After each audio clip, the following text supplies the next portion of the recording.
নমস্কাৰ কেডি ক্লাছেছে আজি এটা অন্য ক্লাছ লৈ আহিছে আজি ক্লাছটোৰ নাম হৈছে ক্লাছ 11 পলিটিকেল সায়েন্সৰ chapter 2 rights of Indian constitution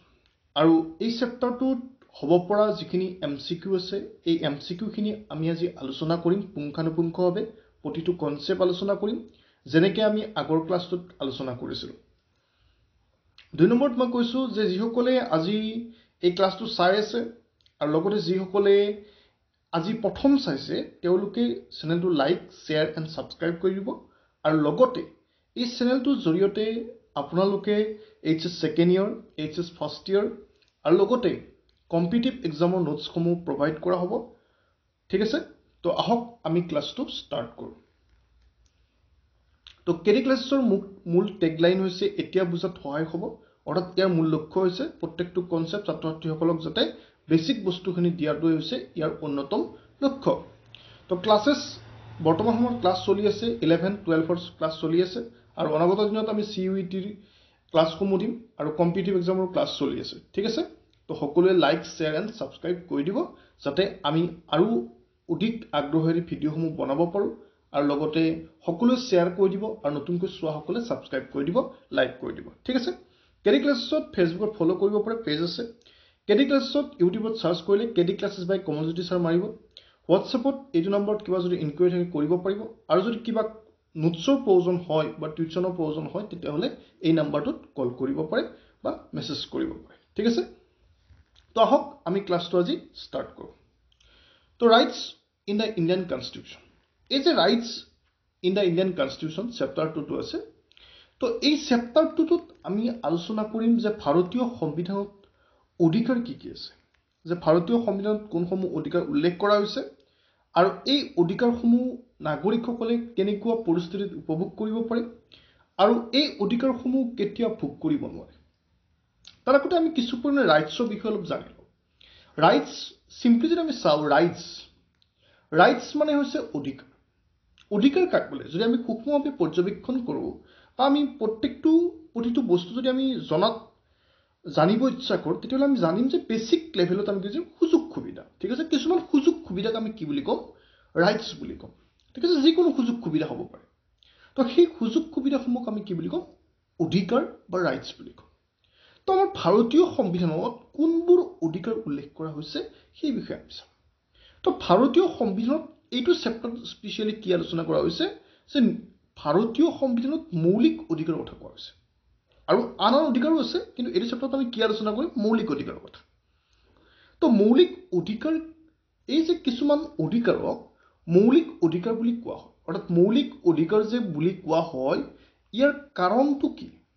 সেইটো চাব লাগিব যে মৌলিক বুলি কিয় কোৱা হৈছে আমি ক্লাছ 8-9ত যেতিয়া পঢ়িছিলোঁ তেতিয়া আমি মৌলিক প্ৰয়োজন পাইছিলোঁ যেতিয়া মৌলিক প্ৰয়োজন পাইছিলোঁ মৌলিক মানে কি আমাৰ অত্যন্ত প্ৰয়োজন তো এই অধিকাৰসমূহ অৰ্থাৎ আমাৰ যে পাৰ্ট 3ত উল্লেখ কৰা হৈছে এই অধিকাৰসমূহ কিয় মৌলিক বুলি কোৱা ইয়াৰ তিনিটা ৰিজন আছে তো আমি যদি চাওঁ যে প্ৰথম যদি আমি ৰিজন চাওঁ তেতিয়াহ'লে আমি দেখিম যে 1 নম্বৰ ৰিজনটোত কি আছে এইসমূহ অধিকাৰ ব্যক্তিত্ব বিকাশৰ বাবে খুবেই গুৰুত্বপূৰ্ণ অৰ্থাৎ এজন ব্যক্তিৰ ব্যক্তিত্ব অৰ্থাৎ পাৰ্চনেলিটি ডেভেলপমেণ্ট কৰিব লাগিলে কি কৰিব লাগিব যে নাগৰিকসকলক কেৱল সুযোগ সুবিধা দিব লাগিব আৰু এই সুযোগ সুবিধা দিলেহে ব্যক্তিৰ ব্যক্তিত্ব বিকশিত হ'ব আৰু সেয়েহে এই অধিকাৰসমূহ কি বুলি কোৱা হয় মৌলিক বুলি কোৱা হয় 1 নম্বৰ ৰিজন পালোঁ আমি 2 নম্বৰ ৰিজন যদি আমি চাওঁ 2 নম্বৰ আমি কি কৰোঁ যে এই অধিকাৰসমূহ সংবিধানত বিস্তৃত ৰূপত উল্লেখ কৰা হৈছে অৰ্থাৎ আমাৰ 12 নম্বৰ অনুচ্ছেদৰ পৰা 35 নম্বৰ অনুচ্ছেদলৈকে 12ৰ পৰা 35 নম্বৰ অনুচ্ছেদলৈকে আমাৰ মৌলিক অধিকাৰসমূহ সংবিধানত উল্লেখ কৰা হৈছে এক বিস্তৃত ৰূপত প্ৰত্যেকটো বস্তু অধিকাৰৰ অৰ্থাৎ মৌলিক অধিকাৰৰ বিস্তৃত ৰূপত আলোচনা কৰা হৈছে সেইকাৰণে এই অধিকাৰসমূহ কি বুলি কোৱা হয় মৌলিক বুলি কোৱা হয় 3 নম্বৰ ৰিজন কি যে এই অধিকাৰসমূহ উপভোগত যদি কোনো ব্যক্তি কোনো পাৰ্সন ঠিক আছে বা ষ্টেট বা গভৰ্ণমেণ্ট বা কোনো অৰ্গেনাইজেশ্যন যদি এই অধিকাৰসমূহ উপভোগত বাধা প্ৰদান কৰে তেতিয়াহ'লে আমি উচ্চতম ন্যায়ালয়ক চাহিব পাৰোঁ আৰু উচ্চতম ন্যায়ালয়ে আমাক এই অধিকাৰসমূহক সুৰক্ষা প্ৰদান কৰিব পাৰে আৰু সেয়েহে এই অধিকাৰসমূহ কি বুলি কোৱা হয় মৌলিক অধিকাৰ বুলি কোৱা হয় তিনিটা ৰিজন ক'লো এক নম্বৰ আমি কি ক'লো যে ব্যক্তিত্ব বিকাশৰ বাবে এই অধিকাৰসমূহ প্ৰয়োজন দুই নম্বৰ আমি কি ক'লো যে এই অধিকাৰসমূহ সংবিধানত বিস্তৃত ৰূপত উল্লেখ কৰা হৈছে অৰ্থাৎ বহলকৈ আলোচনা কৰা হৈছে তিন নম্বৰ আমি কি পালোঁ যে এই অধিকাৰসমূহ সংবিধানৰ দ্বাৰা সংৰক্ষিত বা সুৰক্ষিত কৰা হয় ঠিক আছে তো এই তিনিটা ৰিজনৰ কাৰণে এই অধিকাৰসমূহক আমি কি বুলি কওঁ ফাণ্ডামেণ্টেল ৰাইটছ অৰ্থাৎ মৌলিক অধিকাৰ হিচাপে আমি অভিহিত কৰিব পাৰোঁ ক্লিয়াৰ হৈছে নিশ্চয় ক্লিয়াৰ হৈছে ঠিক আছে তো ঠিক আছে আমি MCQ পিনে আগবাঢ়িছোঁ বৰ্ডখন ক্লিন কৰি লৈছোঁ আৰু MCQ কেইটা যেতিয়া কৰি থাকিম আমি তেতিয়া তোমালোকে খুব মনোযোগেৰে চাবা আৰু স্কিপ নকৰিবা ভিডিঅ'টো কিয় কৈছোঁ কাৰণ MCQ কেইটাৰ এনচাৰ কেইটা কিন্তু কৈ দিয়া যাব ইয়াত লিখা নাই তো কুৱেশ্যনটো তোমালোকে স্ক্ৰীনশ্বট মাৰিব পাৰিবা কিন্তু ভিডিঅ'টো তোমালোকে গোটেই চাবা যাতে তোমালোকৰ সুবিধা হয় যাতে কনফিউজ কোনো নাথাকে ঠিক আছে তো আহা আমি ষ্টাৰ্ট কৰোঁ তো প্ৰথম কুৱেশ্যন আছে আমাৰ which part of the Indian constitution include fundamental rights যে ভাৰতীয় সংবিধানৰ কোনটো অংশত মৌলিক অধিকাৰ অন্তৰ্ভুক্ত কৰা হৈছে তো অপশ্যন আছে পাৰ্ট এ অপশ্যন আছে তো পাৰ্ট এ অপশ্যনত আমাৰ পাৰ্ট এ আছে তাৰপিছত অপশ্যন বিত আছে পাৰ্ট 2 অপশ্যন চি আছে পাৰ্ট 3 আৰু অপশ্যন ডি আছে পাৰ্ট 4 তো ইয়াৰ এনচাৰ কি হ'ব মই অকণমান পাৰ্ট 4ৰ বিষয়ে তোমালোকক কৈ লৈছোঁ কাৰণ পাৰ্ট 4টো তোমালোকৰ এই চেপ্টাৰটোৰ লগত ৰিলেটেড হয় তো পাৰ্ট 4 কি আছে ডাইৰেক্টিভ প্ৰিন্সিপল অফ DPSP ঠিক আছে DPSP আছে directive principle of state policy অৰ্থাৎ ৰাষ্ট্ৰৰ পৰিচালনামূলক নিৰ্দেশাত্মক নীতি এইটো পাৰ্ট 4ত উল্লেখ কৰা হৈছে আৰু পাৰ্ট 4 কি আছে পাৰ্ট 4 এ যিটো আছে এইটোত কি আছে এইটোত আছে মৌলিক কৰ্তব্য উল্লেখ কৰা হৈছে ঠিক আছে তো পাৰ্ট 4ত আমি কি পালোঁ DPSP অৰ্থাৎ নিৰ্দেশনামূলক নীতি বুলি কোৱা হয় ঠিক আছে নিৰ্দেশনামূলক বা ৰাষ্ট্ৰৰ পৰিচালনামূলক নিৰ্দেশাত্মক নীতি বুলি কোৱা হয় তো এই নীতিটো কি কৰা হৈছে কাক দিয়া হৈছে নাগৰিকক দিয়া হৈছে ৰাষ্ট্ৰক দিয়া হৈছে ঠিক আছে এই নীতিটো ৰাষ্ট্ৰক দিয়া হৈছে যে ৰাষ্ট্ৰৰ কেতবোৰ কৰ্তব্য আছে আৰু ৰাষ্ট্ৰই এই কৰ্তব্যসমূহ পালন কৰিব লাগিব কিন্তু বাধ্যতামূলক নহয় ঠিক আছে এইটো কম্পালচৰি নহয় অৰ্থাৎ ৰাষ্ট্ৰই যদি সেই নীতিসমূহ পালন নকৰে আমি আদালতক চাইব নোৱাৰোঁ অৰ্থাৎ এইটো কি নহয় ন্যায়সংগত নহয় বা বাধযোগ্য নহয় বাধযোগ্য মানে কি হয় যে যদিহে কোনো এটা বস্তু সাব্যস্ত কৰিবৰ কাৰণে আমি ন্যায়ালয়ক চাপিব নোৱাৰোঁ বা সেইটো বাধ্যতামূলক নহয় তো তেতিয়া আমি সেইটো কি কৰিব নোৱাৰোঁ ন্যায়সংগত নহয় বুলি ক'ব পাৰোঁ আৰু সেয়েহে মৌলিক অধিকাৰসমূহ ন্যায়সংগত নহয় অৰ্থাৎ চৰকাৰে ইচ্ছা কৰিলে কৰিব পাৰে নকৰিব পাৰে কিন্তু চৰকাৰৰ সেইকেইটা হৈছে কৰ্তব্য আৰু প্ৰত্যেকখন চৰকাৰে সেইটো কাম কৰে যাতে নাগৰিকসকলক তেওঁলোকে আকৰ্ষণ কৰিব পাৰে বা ভোটাৰসকলক আকৰ্ষণ কৰিব পাৰে ঠিক আছে তো পাৰ্ট 4টো এনচাৰ নহয় ঠিক আছে পাৰ্ট 1টো নহয় তো পাৰ্ট 2 নহয় তো এনচাৰ হ'ব কি part 3 is the right answer অৰ্থাৎ পাৰ্ট 3 হৈছে ইয়াৰ শুদ্ধ উত্তৰ হ'ব তো ভাৰতীয় সংবিধানত কোনটো অংশত মৌলিক অধিকাৰ অন্তৰ্ভুক্ত কৰা হৈছে তো তৃতীয় অধ্যায়ত উল্লেখ কৰা হৈছে বা অন্তৰ্ভুক্ত কৰা হৈছে ক্লিয়াৰ হৈছে ঠিক আছে নেক্সট ক্লাছত আহিছোঁ নেক্সট শ্লাইডত আহিছোঁ নেক্সট শ্লাইডত কি আছে আমি চাম question the right to equality is enshrined in which article of the Indian constitution অৰ্থাৎ ভাৰতীয় সংবিধানৰ কোনটো অনুচ্ছেদত সমতাৰ অধিকাৰ সন্নিৱিষ্ট কৰা হৈছে ঠিক আছে অৰ্থাৎ আমাৰ ভাৰতীয় সংবিধানত কেইটা ৰাইট আছে আমাৰ 6টা ৰাইটছ আছে কি আছে ৰাইট টু ইকুৱালিটি আছে সমতাৰ অধিকাৰ তাৰপিছত আছে স্বাধীনতাৰ অধিকাৰ তাৰপিছত আছে শোষণৰ বিৰুদ্ধে অধিকাৰ তাৰপিছত আছে ধৰ্মীয় অধিকাৰ তাৰপিছত আছে শিক্ষা আৰু সাংস্কৃতিক অধিকাৰ আৰু তাৰপিছত কি আছে সাংবিধানিক প্ৰতিকাৰ বা সাংবিধানিক নিৰাময়ৰ অধিকাৰ এই 6টা অধিকাৰ আমি পাই আহিছোঁ অৰ্থাৎ 6টা অধিকাৰ কি আছে ভাৰতীয় সংবিধানত উল্লেখ কৰা হৈছে ঠিক আছে এই 6টা অধিকাৰ কি বুলি কোৱা হয় ফাণ্ডামেণ্টেল ৰাইটছ বুলি কোৱা হয় ক্লিয়াৰ হৈছে তো এই যে ফাণ্ডামেণ্টেল ৰাইটছ বুলি কোৱা হৈছে ইয়াত সুধিছে যে এই ৰাইটছৰ ভিতৰত এই 6টা ৰাইটছ আছে ইয়াৰ ভিতৰত এটা ৰাইটছ হৈছে ৰাইট টু ইকুৱালিটি অৰ্থাৎ সমতাৰ অধিকাৰ ঠিক আছে তো আমি অপশ্যনকেইটা অলপ চাই লওঁ অপশ্যনকেইটাত কি কি আছে প্ৰথম অপশ্যনত কি আছে আৰ্টিকল 14 to 18 সেকেন্ড অপশ্যনত কি আছে আৰ্টিকল 19 to 22 থাৰ্ড অপশ্যনত কি আছে আৰ্টিকল 21A আৰু ডি টু কিমান আছে আৰ্টিকল 23 24 এতিয়া যদি আমি চাওঁ আমি প্ৰথম তলৰ পৰা আহিছো যে আৰ্টিকল 23 24 কি আছে আৰ্টিকল 23 আৰু 24 কি আছে কোনো অধিকাৰ আছে ৰাইট এগেইনষ্ট এক্সপ্লইটেশ্যন ঠিক আছে ৰাইটস এগেইনষ্ট এক্সপ্লইটেশ্যন আছে কিমানত আৰ্টিকল 23 24 আৰ্টিকল 28 কি আছে শিক্ষাৰ অধিকাৰ আছে আমি সকলোৱে জানো ঠিক আছে 6 পৰা 14 বছৰলৈ বিনামূলীয়া শিক্ষা প্ৰদান কৰা হয় এইটো সিদ্ধান্তৰ কাৰণে ইম্পৰ্টেন্ট হয় তো আৰ্টিকল 21 কি আছে আমাৰ শিক্ষাৰ অধিকাৰ আছে ঠিক আছে তাৰ পিছত আৰ্টিকল 19 to 22 কি আছে স্বাধীনতাৰ অধিকাৰ আছে ৰাইট টু ফ্ৰীডম আছে ঠিক আছে তো আমাৰ এনসাৰ কি হ'ব এটা এনসাৰ হ'ব ৰাইট এনসাৰ এ ঠিক আছে আৰ্টিকল 14 to 18 কি আছে সমতাৰ অধিকাৰসমূহ স্পষ্ট ৰূপত উল্লেখ কৰা হৈছে ক্লিয়াৰ হৈছে ঠিক আছে তো স্ক্ৰিনশ্বট মাৰি লোৱা ঠিক আছে তো নেক্সট স্লাইডত আমি আগবাঢ়িছো আমি তো নেক্সট স্লাইডত আছে আমাৰ যে which fundamental rights ensures protection against discrimination based on religion, race, caste, sex or place of birth অর্থাৎ কোনটো মৌলিক অধিকাৰে ধৰ্ম জাতি লিংগ ঠিক আছে ধৰ্ম জাতি লিংগ বা জন্মস্থানৰ ওপৰত ভিত্তি কৰি হোৱা বৈষম্যৰ পৰা সুৰক্ষা নিশ্চিত কৰে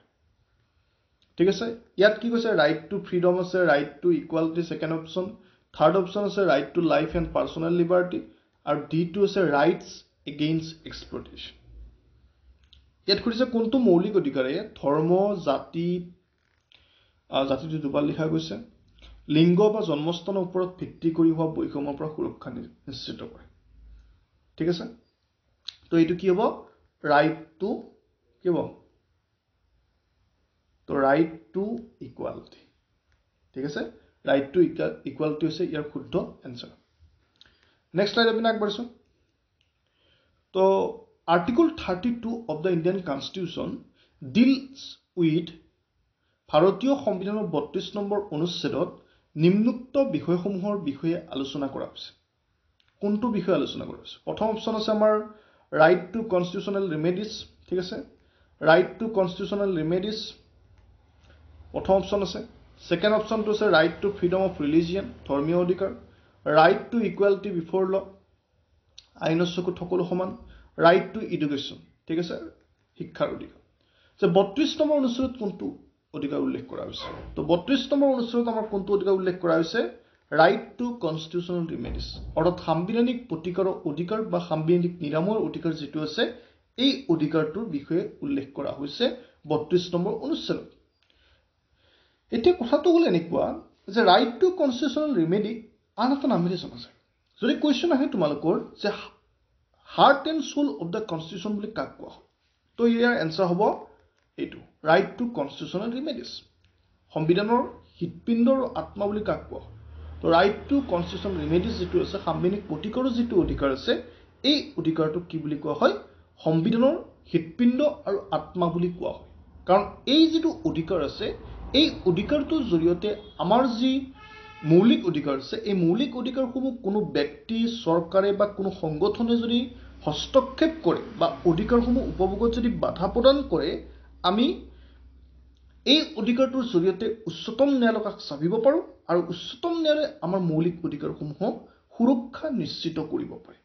ঠিক আছে আৰু হেহে এই অধিকাৰটোক কি বুলি কোৱা হয় সংবিধানৰ হৃৎপিণ্ড আৰু আত্মা বুলি উল্লেখ কৰা হয় ক্লিয়াৰ হৈছে তো নেক্সট স্লাইড আমি আগবাঢ়িছো আমি তো which fundamental rights allows citizens to move free throughout the country and reside in any part of India কোনটো মৌলিক অধিকাৰৰ জৰিয়তে নাগৰিকে সমগ্ৰ দেশতে মুক্তভাৱে চলাচল কৰিব পাৰে আৰু ভাৰতৰ যিকোনো প্ৰান্তত বাস কৰিব পাৰে ইয়াত আছে right to freedom of speech and expression অৰ্থাৎ মত প্ৰকাশৰ অধিকাৰ ঠিক আছে right two protection from arrest ঠিক আছে এৰেষ্টৰ পৰা সুৰক্ষা কৰা অধিকাৰ তাৰপিছত right to freedom of movement অৰ্থাৎ এইটো কি হয় মুক্ত মনে ঘূৰি ফুৰা অধিকাৰ ৰাইট টু কনষ্টিটিউচনেল ৰিমেডিজ সাংবিধানিক প্ৰতিকাৰৰ অধিকাৰ তো ইয়াৰ ভিতৰত এনসাৰ হ'ব ৰাইট টু কি হ'ব কোৱা তো এনসাৰ হ'ব right to freedom of movement ঠিক আছে অৰ্থাৎ ফ্ৰীডম অফ মুভমেণ্ট মানে বুজি পাইছাই ঠিক আছে তো right to freedom of movement মানে আছে এই আমি ভাৰতবৰ্ষৰ যিকোনো প্ৰান্তত মুক্ত মনে ঘূৰি ফুৰিব পাৰোঁ কিন্তু ইয়াত কিছুমান টাৰ্মছ এণ্ড কণ্ডিশ্যন আছে যেনেকৈ যিবিলাক 6th শিডিউল বা 5th শিডিউল এৰিয়া থাকিব অৰ্থাৎ যিখিনি 6ষ্ঠ অনুসূচী বা 5ম অনুসূচীৰ অধীনত যিবিলাক অঞ্চল থাকিব সেই অঞ্চলসমূহত কিছু পৰিমাণে ঘূৰি ফুৰাৰ ক্ষেত্ৰত বাধা নিষেধ আৰোপ কৰা হয় কেতিয়াবা ঠিক আছে এনেতো নৰ্মেল সিচুৱেশ্যনত পাৰি আৰু কিছুমান সিচুৱেশ্যনত কি হয় বাধা নিষেধ আৰোপ কৰিব পাৰে বাকি ভাৰতবৰ্ষৰ যিকোনো অঞ্চলতে তোমালোকে মুক্ত মনে ঘূৰি ফুৰিব পাৰিবা সেইকাৰণে আমাৰ মন গ'লে কাশ্মীৰ যাব পাৰোঁ মন গ'লে আমি য'তে ত'তে ফুৰিব যাব পাৰোঁ ঠিক আছে বা ভাৰতবৰ্ষৰ যিকোনো ৰাজ্যত ফুৰিব যাব পাৰোঁ তো এই অধিকাৰটো থকাৰ কাৰণে নহ'লে আমি নোৱাৰিলোঁ তো নেক্সট স্লাইড পিনে আহিছোঁ the right to education in India is a ভাৰতৰ শিক্ষাৰ অধিকাৰ হৈছে এক legal rights fundamental rights directive principle of state policy social rights ইয়াত কৰিছে যে আমাৰ যিটো শিক্ষাৰ অধিকাৰ আছে যেনেকৈ আমাৰ 6ৰ পৰা 14 বছৰলৈকে সকলো শিশুকে বিনামূলীয়া শিক্ষা প্ৰদান কৰা হৈছে এই যে সকলোকে বিনামূলীয়া শিক্ষা প্ৰদান কৰা হৈছে এইটো কি ৰাইটছ লিগেল ৰাইটছ হয় অৰ্থাৎ আইনগত অধিকাৰ নেকি ফাণ্ডামেণ্টেল ৰাইটছ অৰ্থাৎ মৌলিক অধিকাৰ নেকি ঠিক আছে ফাণ্ডামেণ্টেল ৰাইটছ মৌলিক অধিকাৰ নেকি তাৰপিছত কৰিছে যে directive principle of state policy হয় নেকি ঠিক আছে তো তাৰপিছত directive principle of state policy অৰ্থাৎ নিৰ্দেশাত্মক নীতি হয়নে তাৰপিছত কৈছে সামাজিক অধিকাৰ হয়নে ছ'চিয়েল ৰাইটছ হয়নে তো ইয়াৰ এনচাৰ হ'ব কি হয় আমাৰ ফাণ্ডামেণ্টেল ৰাইটছ হৈছে right to education fundamental rights ক'ত আছে মই অলপ আগতে আলোচনা কৰিছোঁ 21 নম্বৰ অনুচ্ছেদত ভাৰতীয় সংবিধানত উল্লেখ কৰা হৈছে আৰু ইয়াৰ জৰিয়তে ভাৰতবৰ্ষত বসবাস কৰা প্ৰতিজন শিশুৱে 6ৰ পৰা 14 বছৰলৈকে বিনামূলীয়া শিক্ষা প্ৰদান কৰা হৈছে যাতে সকলোৱে প্ৰাথমিক শিক্ষা লাভ কৰিব পাৰে তো নেক্সট স্লাইড পিনে আগবাঢ়িছোঁ আমি in which case did the Supreme Court of India uphold right to privacy as a fundamental rights under Article 21 ঠিক আছে কোনটো গোচৰত ভাৰতৰ উচ্চতম ন্যায়ালয়ে 21 নং অনুচ্ছেদৰ অধীনত গোপনীয়তাৰ অধিকাৰক মৌলিক অধিকাৰ হিচাপে ৰক্ষা কৰিছে ঠিক আছে Kesavananda Bharati V S State of Kerala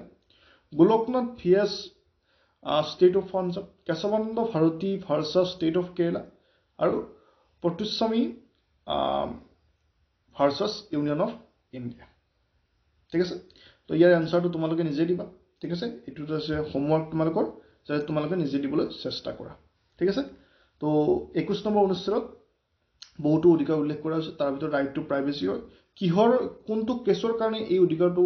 right to privacy অধিকাৰটো মানে বিষয়ে উত্থাপন কৰিছিলে কোনটো কেছৰ ৰিলেটেড হয় তো সেইটো ক'ব লাগিব ঠিক আছে তো যিসকলে চাই আছা তৎক্ষণাত কমেণ্ট বক্সত এনচাৰটো দিবলৈ ট্ৰাই কৰা ঠিক আছে তো আমি নেক্সট স্লাইডৰ পিনে আগবাঢ়িছোঁ নেক্সট স্লাইডত আছে the right to constitutional remedies allows citizens to সাংবিধানিক প্ৰতিকাৰৰ অধিকাৰে নাগৰিকসকলক approach the president for redressal of grievances seek remedies for violation of fundamental rights in the Supreme Court file a public interest litigation PIL in any court from a union or association ইয়াত 4টা points আছে 4টা option আছে তো 4টা অপশ্যনৰ ভিতৰত কোনটো option শুদ্ধ হৈছে তো প্ৰথম অপশ্যন আছে আমাৰ approach the president for redressal of grievances তো প্ৰেচিডেণ্টৰ কাৰণে কি হয় আমাৰ যিবিলাক সমস্যা আছে সেই সমস্যাবিলাকৰ কাৰণে হ'ব পাৰে seek remedies for violation of fundamental rights in the Supreme Court ঠিক আছে তো আমাৰ যদি মৌলিক অধিকাৰসমূহ হস্তক্ষেপে বাধা প্ৰদান কৰে তাৰ কাৰণে আমি সুপ্ৰিম কোৰ্ট আপিল কৰিব পাৰোঁ সেইটো কাৰণে হ'ব পাৰে ফাইল এ পাব্লিক ইণ্টাৰেষ্ট লিটিগেশ্যন অৰ্থাৎ PIL যিটো কোৱা হয় পাব্লিক ইণ্টাৰেষ্ট ৰাজহুৱা স্বাৰ্থজনিত গোচৰ যিটো আছে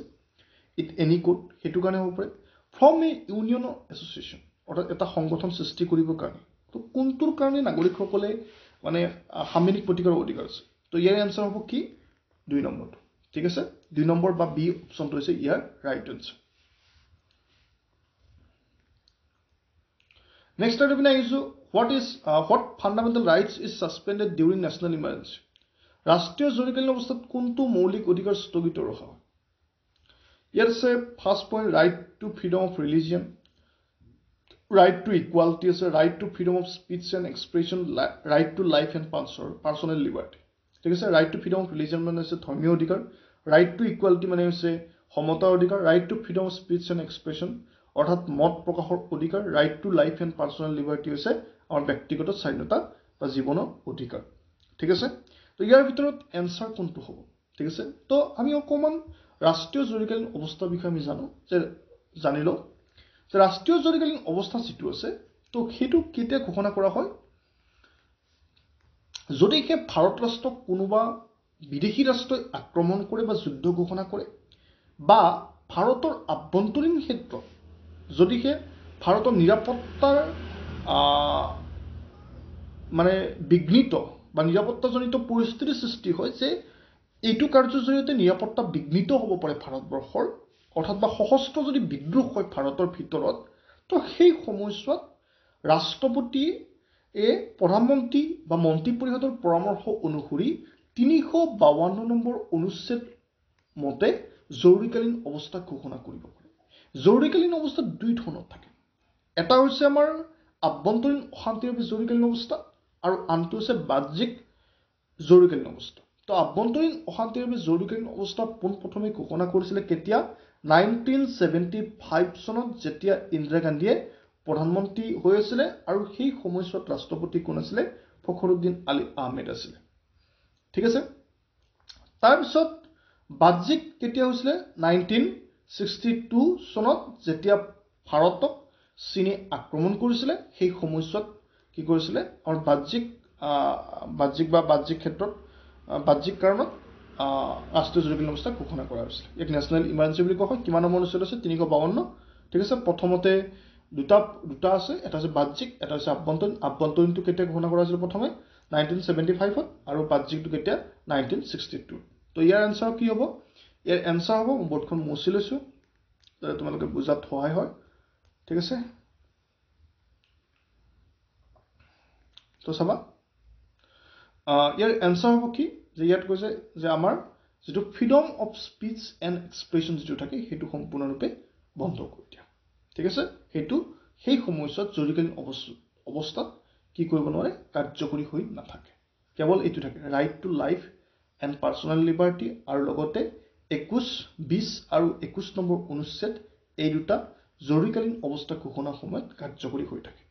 ঠিক আছে তো 20 আৰু 21 ৰ বাহিৰে বাকি সকলোবিলাক অনুচ্ছেদ বাতিল হৈ যায় right to freedom of speech and এক্সপ্ৰেছনটো কমপ্লিটলি বাতিল হৈ যায় ঠিক আছে সেইটো আৰু সেই সময়ছোৱাত এই অধিকাৰকেইটাৰ প্ৰটেকশ্যনৰ কাৰণে আমি উচ্চতম ন্যায়ালয়ক চাবিব নোৱাৰো ঠিক আছে সেইটো নেক্সট স্লাইড আপনি আহিছো আমি তো নেক্সট স্লাইড আছে the Indian constitution provide the right to consent own language script of culture to minorities under ভাৰতীয় সংবিধানে সংখ্যালঘুসকলক নিজৰ ভাষা লিপি বা সংস্কৃতি সংৰক্ষণৰ অধিকাৰ প্ৰদান কৰিছে ঠিক আছে তো এইটো কোনটো অনুচ্ছেদ আছে আৰ্টিকল 30 আছে আৰ্টিকল 25 আছে 25 ত ধৰ্মীয় অধিকাৰৰ বিষয় আছে আৰ্টিকল 29 আছে আৰ্টিকল 19 তোমালোকে জানা যে আমাৰ স্বাধীনতাৰ অধিকাৰ আছে 19 নম্বৰ 22 তো আমাৰ যদি আমি চাও অপচন কেইটা তেতিয়াহলে আমি কি পাম যে আমাৰ ডি অপচনটো নহয় ঠিক আছে তাৰ পিছত আমি চাও আৰ্টিকল 25 নহয় তো আছে আমাৰ আৰ্টিকল 30 এণ্ড 29 ঠিক আছে তো ইয়াৰ আনসাৰ হ'ব ভাৰতীয় সংবিধানৰ সংখ্যালঘু নিজৰ ভাষা সংস্কৃতি সংৰক্ষণ কোনটো কৰিছে যে আৰ্টিকল কিমান 30 আৰ্টিকল 30 হৈছে ইয়াৰ ৰাইট আনসাৰ তাৰপিছত চাবা next slide The Indian Constitution grants to its citizens ঠিক আছে The Indian Constitution grants to each citizens ভাৰতীয় সংবিধানে ইয়াৰ নাগৰিকসকলক 4 fundamental rights 5 fundamental rights 6 fundamental rights 7 fundamental rights যদি এই কোৱেশ্চনটো আহে প্ৰথম অৱস্থাত যেতিয়া খুদে যদি আমাক কোৱেশ্চন যে প্ৰথম অৱস্থাত কিমানটা আছিল তো 7 আছিল আমি জানো 7টা আছিল প্ৰথম তাৰ পিছত কি কৰিলে যেতিয়া আমাৰ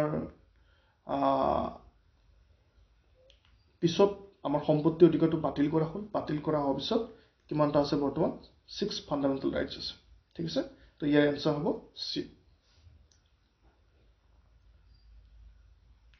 তাৰপিছত the directive principle of state policy was were incorporated in the Indian Constitution with a view to নিৰ্দেশাত্মক নীতিসমূহ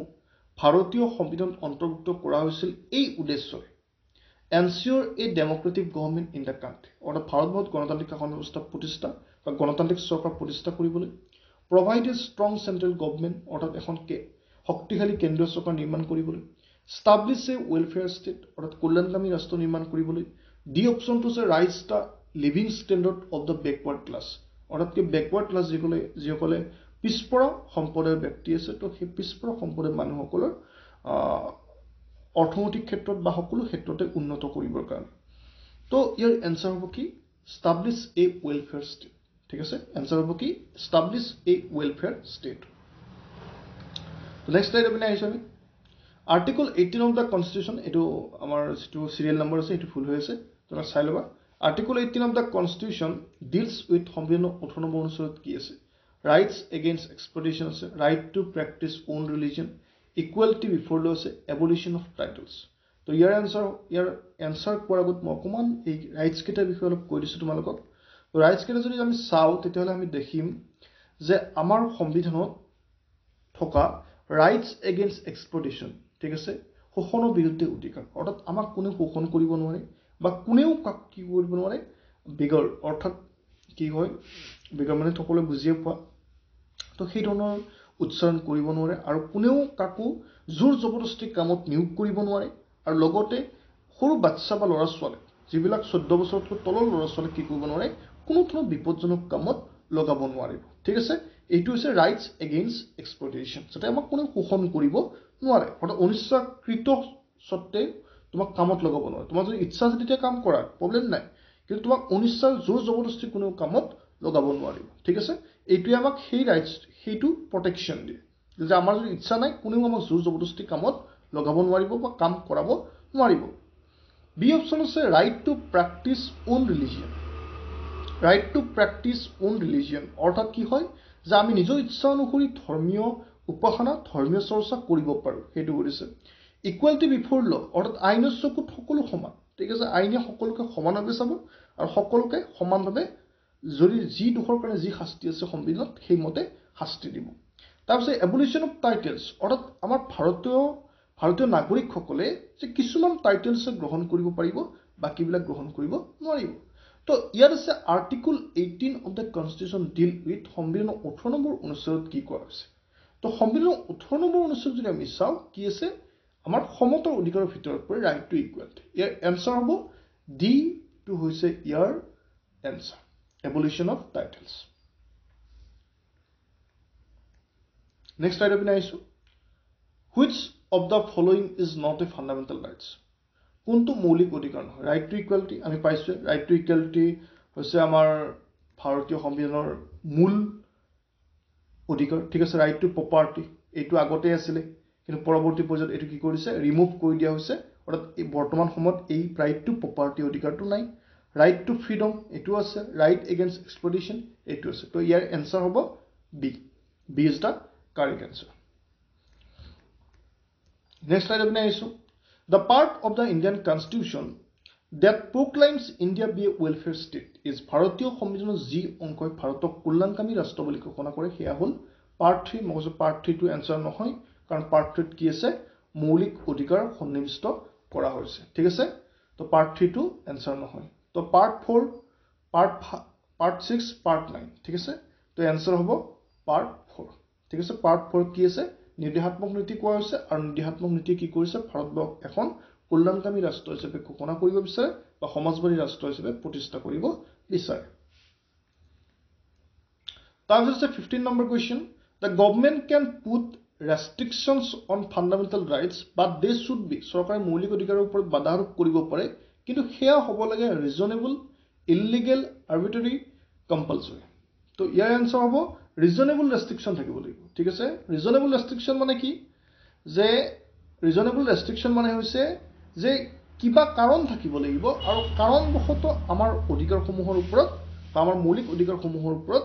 বাধা নিষেধ আৰোপ কৰিব পাৰে চৰকাৰে বিনা কাৰণত কোনো ধৰণৰ ৰিজন নোহোৱাকৈ কি কৰিব নোৱাৰিব বাধা নিষেধ আৰোপ কৰিব নোৱাৰিব তো ইয়াৰ এনসাৰ হ'ব A ঠিক আছে তো নেক্সট স্লাইড ওপেন আহিছো আমি তো by which amendment fundamental duties were included in the constitution অর্থাৎ ফান্ডামেন্টাল ডিউটিজ টু কোনটো সংবিধান সংশোধনীৰ জৰিয়তে অন্তৰ্ভুক্ত কৰা হৈছিল সংবিধান ঠিক আছে তো আমাৰ মৌলিক কৰ্তব্য মানে কি আমি প্ৰথম কথা চাই লম মৌলিক কৰ্তব্য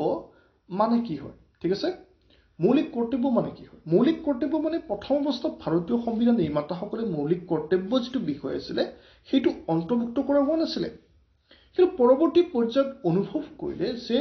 মানুহে সদায় অধিকাৰসমূহ উপভোগৰ প্ৰতিহে আকৃষ্ট হোৱা দেখা যায় কিন্তু মানুহে নিজৰ কৰ্তব্যৰ প্ৰতি কি হয় মানে কৰ্তব্যৰ প্ৰতি তেওঁলোকে সজাগ নহয় তেওঁলোকৰ যিখিনি কৰ্তব্য সেইখিনি তেওঁলোকে ভালদৰে পালন নকৰে সেইকাৰণে ভাৰতীয় সংবিধানৰ চৌধুৰী চৰণ সিঙৰ কমিটিৰ প্ৰতিবেদন অনুসৰি ভাৰতীয় সংবিধান পাৰ্ট 4A কি কৰা হৈছে মৌলিক কৰ্তব্যসমূহ সন্নিৱিষ্ট কৰা হৈছে যাতে নাগৰিকসকলৰ কেতবোৰ কৰ্তব্য আছে আৰু সেই কৰ্তব্যসমূহ নাগৰিকসকলে পালন কৰিব লাগে উদাহৰণস্বৰূপে দেশ মাতৃৰ প্ৰতি সেৱা আগবঢ়োৱা দেশৰ হকে যিসকলে মুক্তি যুঁজাৰুৱে যুঁজিছিলে তেওঁলোকৰ আদৰ্শ অনুপ্ৰাণিত হৈ সেইবিলাক নিজৰ জীৱনৰ লগত ৰিলেট কৰি কাম কৰা ঠিক আছে বিজ্ঞানগত আদৰ্শৰ প্ৰতি অনুপ্ৰাণিত হোৱা তো এইসমূহ হৈছে আমাৰ কি মৌলিক কৰ্তব্য এনেকৈ 11টা মৌলিক কৰ্তব্য ভাৰতীয় সংবিধানত উল্লেখ কৰা হৈছে তো ইয়াত খুলিছে যে কোৱেশ্চনটো যে কোনটো সংশোধনীৰ দ্বাৰা মৌলিক কৰ্তব্যসমূহ সংবিধানত অন্তৰ্ভুক্ত কৰা হৈছে তো ইয়াৰ এনসাৰ হ'ব আমি যদি চাওঁ ইয়াৰ এনসাৰ আছে আমাৰ 45 এমেন্ডমেন্ট এটো এনসাৰ নহয় 42nd এমেন্ডমেন্ট এটো নহয় 43 নহয় ঠিক আছে কোনটো হ'ব ঠিক আছে তো ইয়াৰ এনসাৰ মোক তোমালোকে নিজে দিবা তো হয়তো মই হিন্টস দিছো 42 বা 44 হ'ব পাৰে ঠিক আছে তো এটো তোমালোকে চাইফলে দিবা মোক চাইফলে দিব নালাগে সকলোৱে জানাই এটো তো সেইকাৰণে মই চাব দিছো তো এটো এনসাৰ তোমালোকে কমেন্ট বক্সত মোক দিবা 7 নম্বৰ কোৱেশ্চন ডাইৰেক্টিভ প্ৰিন্সিপল আৰু নিৰ্দেশাত্মক নীতিসমূহ হ'ল জাস্টিসিয়েবল non জাস্টিসিয়েবল both of them none of them ঠিক আছে তো মৌলিক অধিকাৰবোৰ নিৰ্দেশাত্মক নীতিবোৰ জাস্টিসিয়েবল অৰ্থাৎ নিয়মগত হয়নে নট জাস্টিসিয়েবল মানে হৈছে অনিয়মগত হয়নে নিয়মগত নহয় নেকি both of them অৰ্থাৎ দুটা জাস্টিসিয়েবল নট জাস্টিসিয়েবল none of them কোনো এটা নহয় তো এনসাৰ হ'ব কি ইয়াৰ এনসাৰ হ'ব আমাৰ